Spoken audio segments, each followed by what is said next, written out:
The most honest serial killers of all time. When we think of serial killers, one thing usually comes to mind: lies. They lie to gain trust. They lie to avoid suspicion. And they lie to escape justice. But what if I told you?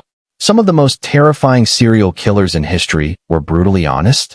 They confessed without pressure. They described their crimes in chilling detail.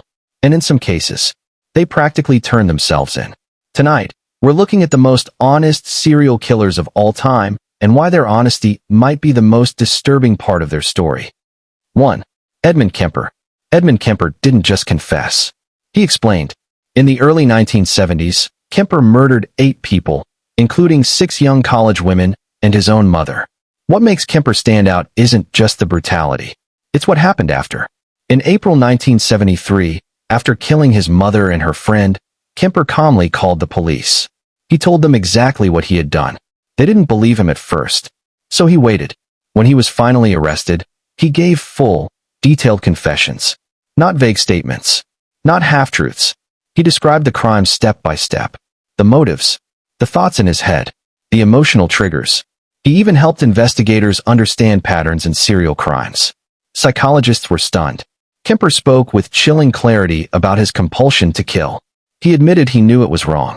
He admitted he enjoyed the power. There was no dramatic police chase. No complicated trial strategy. Just a man who decided he was done and told the truth. He is now serving life in prison and remains one of the most studied serial killers in criminal psychology. 2. Dennis Rader. Dennis Rader called himself BTK. Bind, torture, kill. For years, he taunted police in Wichita, Kansas. He sent letters describing his crimes in disturbing detail. But here's where the honesty becomes almost unbelievable.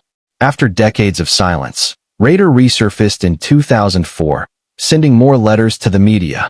He wanted attention. He wanted recognition. And when police finally arrested him in 2005, something strange happened. He didn't fight it. In court, he calmly described each murder, one by one. No emotion. No visible remorse. He explained how he stalked victims. How he planned the attacks. What he felt during the killings. At one point, he corrected a prosecutor on a detail, as if accuracy mattered. It wasn't forced. It wasn't negotiated. It was almost like he was proud of the documentation. His honesty wasn't driven by guilt. It was driven by ego. He wanted the world to know exactly what he had done. He is now serving 10 consecutive life sentences. 3. Jeffrey Dahmer, the Milwaukee cannibal. Jeffrey Dahmer murdered 17 young men between 1978 and 1991. When police finally caught him, the evidence was overwhelming. But what shocked investigators most was how cooperative he became. Dahmer waived his right to a lawyer during early questioning. He confessed in detail. He explained his methods, his fantasies, his attempts to create what he called zombies. Detectives later said he was calm, soft-spoken, and disturbingly open. He didn't try to blame others. He didn't deny what he did. He didn't claim insanity during interrogation.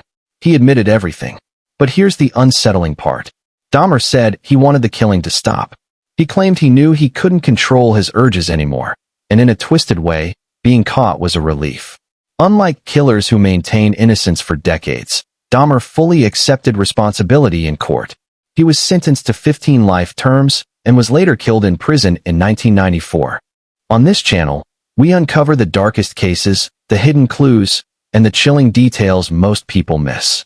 If you're addicted to suspense, mystery, and real-life investigations, hit subscribe and step into the truth. 4. Henry Lee Lucas. Too honest? Henry Lee Lucas confessed to hundreds of murders. Hundreds. He became known as one of the most prolific serial killers in U.S. history. But there was a problem. He was lying. Lucas confessed to crimes he couldn't possibly have committed in different states on the same day. Why? Because the attention felt good. Because police closed cases faster.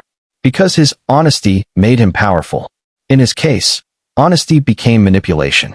And it shows something chilling. Sometimes the truth from a serial killer isn't about guilt, it's about control. Closing. The dark side of honesty, 6:30 to 7 o'clock. We expect monsters to lie. We expect them to hide. But sometimes, the most terrifying thing is when they don't. When they sit calmly.